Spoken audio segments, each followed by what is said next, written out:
오랜만에 와도 변함없이 옛 모습 그대로구나. 낚시의 즐거움은 그 끝이 없다. 조랑무국 이번 시간에는 광주 광역시 광산구에 있는 아담한 저수지를 찾아왔습니다. 제가 와 있는 이곳은 진성 저수지입니다. 제가 거주하는 집에서 불과 20분 거리이고 또 겨울철에 마땅한 장소가 없을 때 이곳에 와서 낚시를 즐기면은 그 붕어들하고 얼굴을 보고 즐거운 낚시를 할 수 있는 곳이기도 했습니다. 몇 년 만에 찾아왔는데 옛날 모습과 다를 바가 없고 이 저수지가 또 수심이 깊은 평지형, 그러니까 제방으로부터 저 상류 쪽까지 대략 2m 수심이 바닥이 평평하게 유지되는 이런 저수지라서 동절기에도 낚시가 잘 되는 곳입니다. 자, 이제 준비하고 계속 진행하겠습니다.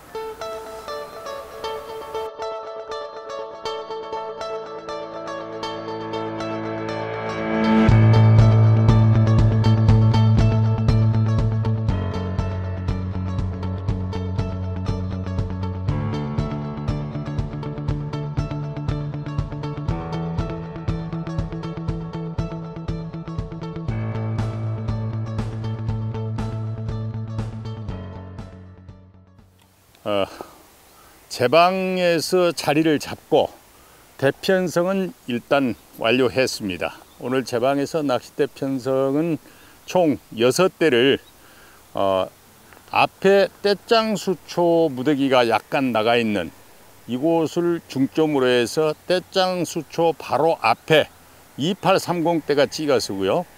다음으로는 제방, 이 흙제방인데 맨 아래쪽에는 보니까 석축이 약간 있네요. 걸림이 있네요. 그래서 그 석축 끝자락 쪽에 3032대 그리고 그 앞쪽에 3436대 이렇게 쓰도록 편성했습니다. 그리고 오늘 미끼는 어분 글루텐입니다.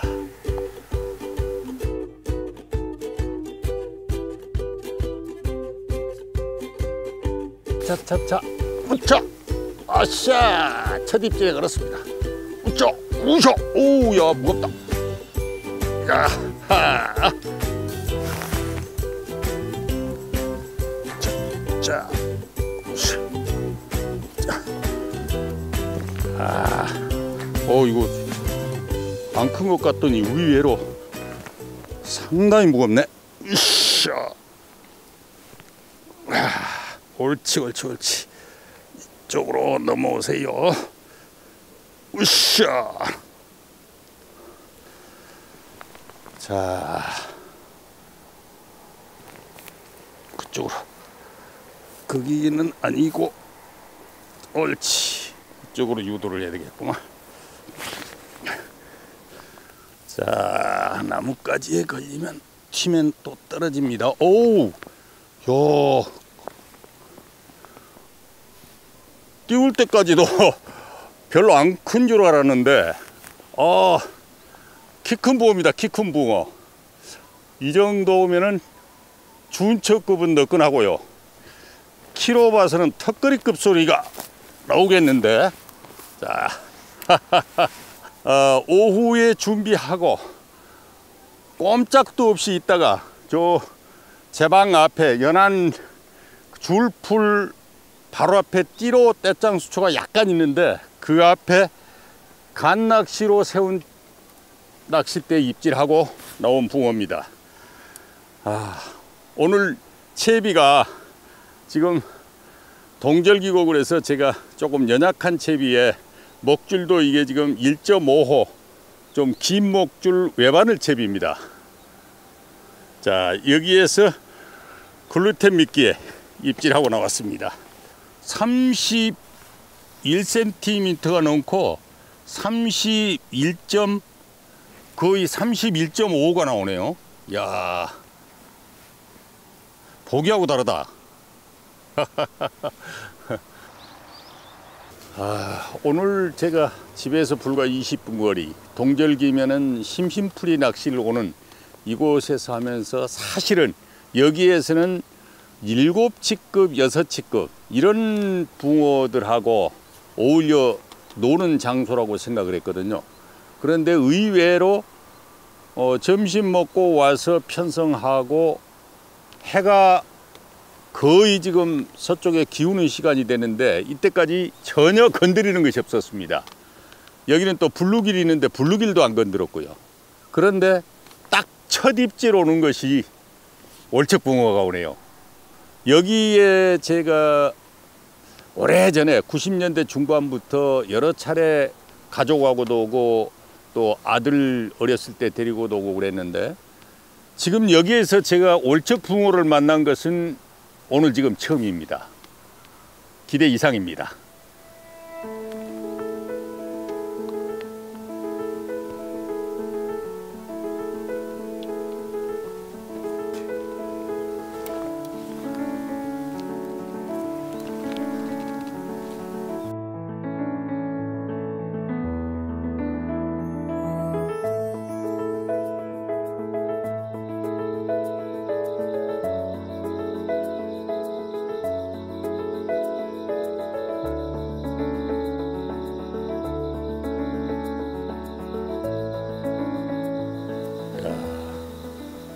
오늘 푹 하다 그래도 겨울은 겨울이다. 어두워지니까 바로 한기가 느껴지네. 자, 이제 어두워져서 찝을 밝히고 새롭게 떡밥 달아서 찌 세웁니다. 오후에 입질이 한 번 딱 있는데 첫 입질 그것이 월척이었고 이 시간까지 전혀 입질이 없습니다. 참 신기합니다. 여기가 원래 마리수 낚시를 재밌게 하던 곳인데 뭔가 변했어요. 자, 이제 찝을 밝히고 들어가면 또 뭐가 달라질 겁니다.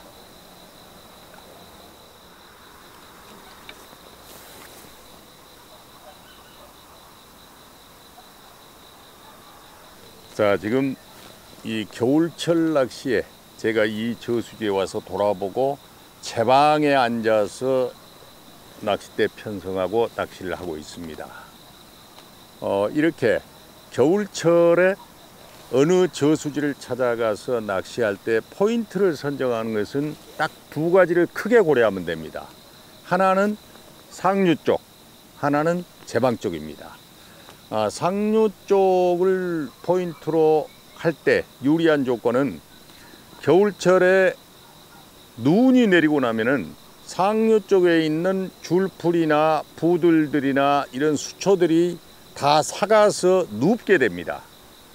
삭아 눕게 되면은 수심이 비록 1m도 안 되고 50, 60cm만 되더라도 어느 정도 물색만 된다면은 삭아 누운 수초 그 구멍을 공략하면은 입질을 받을 수가 있습니다. 그것은 지금 오늘 수초는 아직 눈이 안 내렸기 때문에 전부 말짱말짱 서 있습니다. 그리고 물색이 막습니다. 그쪽은 바로 이렇게 눈이 오기 전에 삭아 눕기 전에는 거기가 냉수대가 주로 되기 때문에 붕어들의 은신처 역할을 잘 하지 못합니다. 그런데 그게 눈이 와서 눕게 되면은 붕어 입장에서 보면은 거기가 이불이 되는 거죠. 그래서 그 은신처를 파고들고 있는 겁니다. 그런데 저렇게 삭아 눕지 않고 이럴 때는 이제 두 번째 고려하는 게 제방이라 그랬죠. 이 제방에서 낚시를 하게 되는데 제방에서 할 때에도 긴 대로 자꾸 가운데 쪽으로 치는 것은 이제 하절기 하는 것이고 동절기 때는 이 제방 석축이 끝나서 바닷가 만나는 곳 여기 같이 흙제방인데 흙제방 끝자락에서 맨바닥과 만나는 그 부근 가까이에 찌를 펼쳐 세우는 요령 오늘 제가 지금 그런 요령으로 찌를 세우고 있는데 그렇게 해서 낚시를 하는 것이 좋고요. 만약에 눈이 와서 수초가 삭아 내렸는데 오늘 제가 하는 것처럼 여기처럼 제방에 띠 수초가 줄풀이나 부들이나 이런 것들이 쭉 있다. 그럴 경우에는 오히려 직공채비를 해가지고 불과 50, 60cm 되는 그 제방 띠수초되어 있는 데는 수심이 낮거든요. 제방 저 아래가 아닙니다. 바로 그 부근을 공략하고 다녀도 좋은 입질을 받을 수가 있습니다. 그래서 동절기에 포인트 선정할 때는 수초가 사가 누워 있을 때는 웬만한 물색이면 상류 쪽이 유리하다. 그런데 아직 눈이 안 내리고 수초가 사가 눕지 않고 꼿꼿이 서 있는 상태에서는 상류 쪽보다는 제방 쪽을 공략하는 것이 유리하다. 참고하시면 좋겠습니다. 사실은 여기에서 마리수 낚시 손맛 즐기는 개념으로 생각을 했었는데 지금 미끼는 글루텐이지만은 동절기 완전히 지금 대물낚시처럼 가고 있습니다. 이렇게 되면 아마 입질을 하면은 제법 씨알이 되는 붕어를 만날 것 같기는 하네요. 자,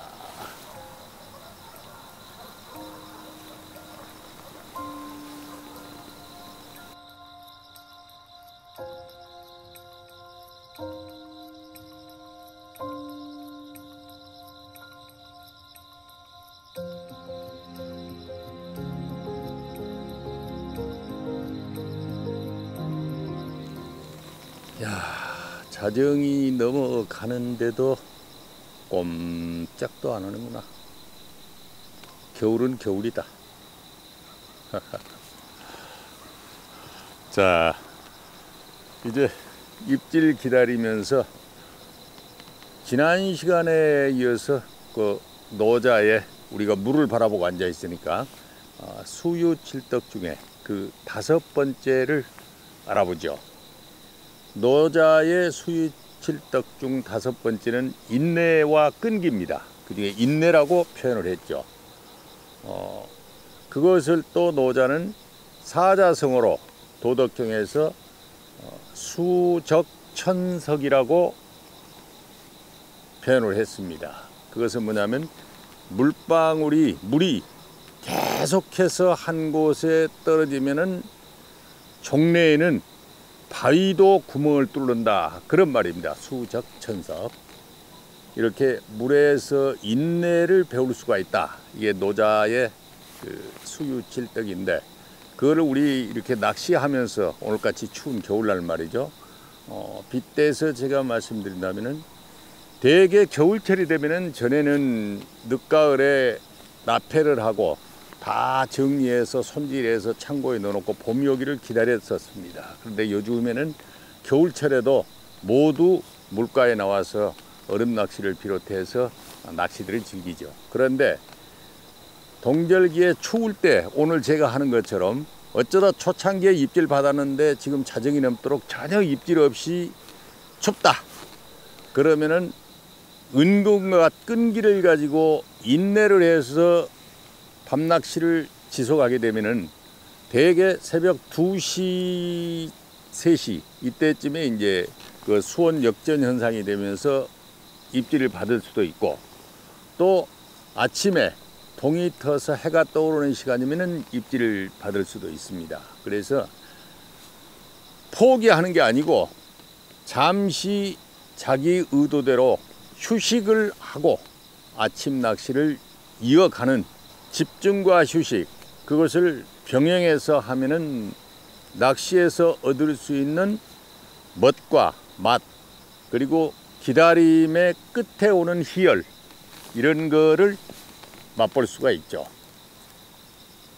끝까지 대물낚시 하면서 밤을 새면서 인내를 하는 것도 인내고, 또 이렇게 가벼운 낚시를 하겠다는 개념으로 시작했다면은 뭐 자정무렵까지 하고 스스로가 판단해서 잠시 휴식을 하고 다시 새벽부터 집중해서 마지막 해가 떠서 끝날 때까지 인내를 하는, 그것도 인내입니다. 그러니까 끝까지 참는 것만 인내가 아니고 스스로가 적절한 안배를 위해서 휴식과 집중을 하는 것도 인내다. 그것이 바로 조락을 하는 것이다.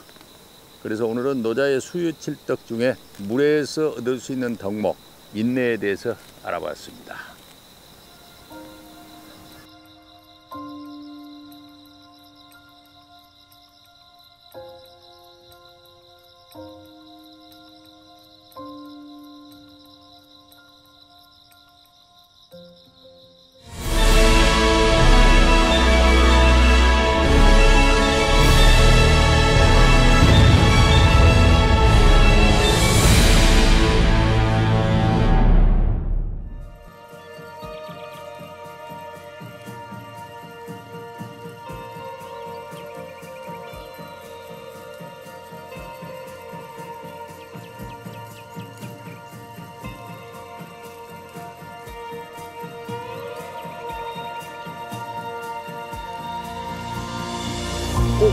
어이구 들어갔다.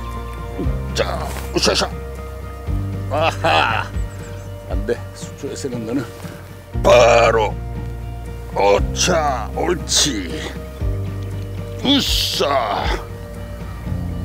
됐어. 이리 오너라. 야, 지금 달구는 소리가 잦아들면서 동이 트는데 그 시간에 입질을 받았습니다. 밤새 전혀 꿈쩍도 않고 움직임이 없었는데 이제 동이 트면서 한 마리가 움직여주네요. 자, 멋진 녀석입니다. 여기가 원래 이 정도면은 전에 다닐 때는 아주 씨알 좋은 붕어입니다. 그리고 이보다 작은 붕어들이 주로 나왔었는데 지금 여기에 블루기라고 베스가 유입이 됐다고 어제 여기 온 사람이 꽤 오래전에 유입이 됐다고 그러는데 그것이 원인인지 모르겠지만 마리수보다는 이렇게 씨알이 나오네요. 예쁜 붕어다. 가만히 있어라. 우리가 저리 던지면 너무 멀고 요 앞에 물이 있긴 있다마는 내가 지금 그 언덕을 못 내려가겠다. 자, 들어가거라. 하나, 둘, 숑. 옳지. 옳지. 잘 가네.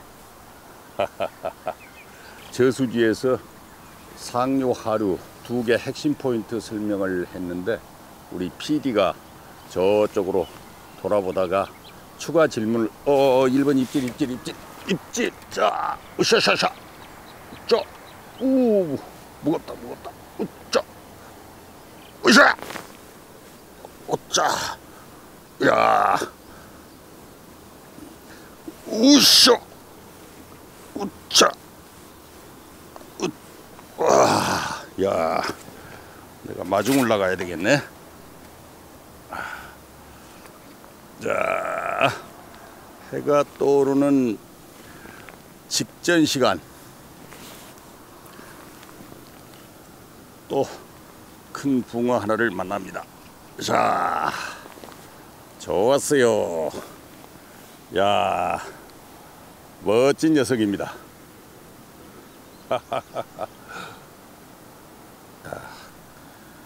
입 안에 글루텐 덩어리가 살짝 목구멍에서 나와 있네요. 오케이.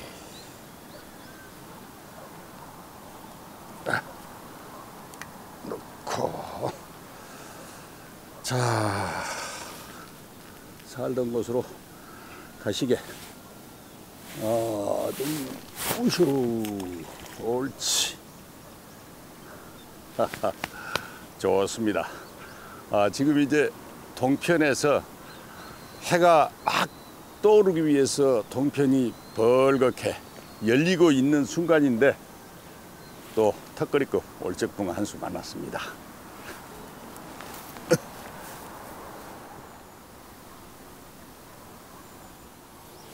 이 붕어 나오기 전에 PD가 궁금한 사항 얘기하다가 갑자기 입질을 받고 붕어 만났는데 그렇습니다.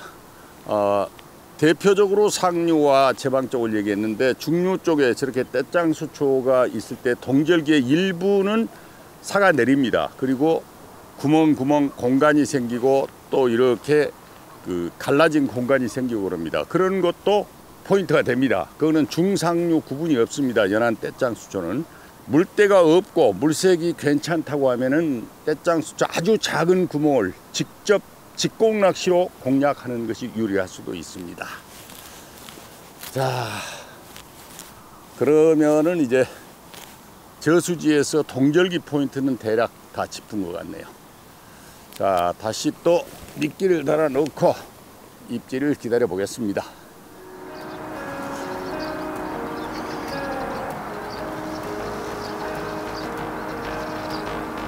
일단 넣어놓자. 오케이, 아주 좋아요.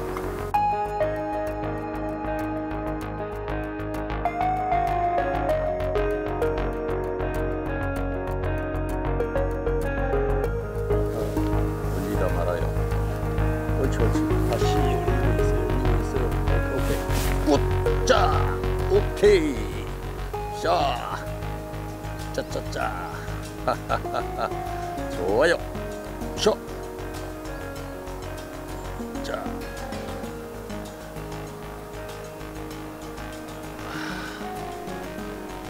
이리 오시게.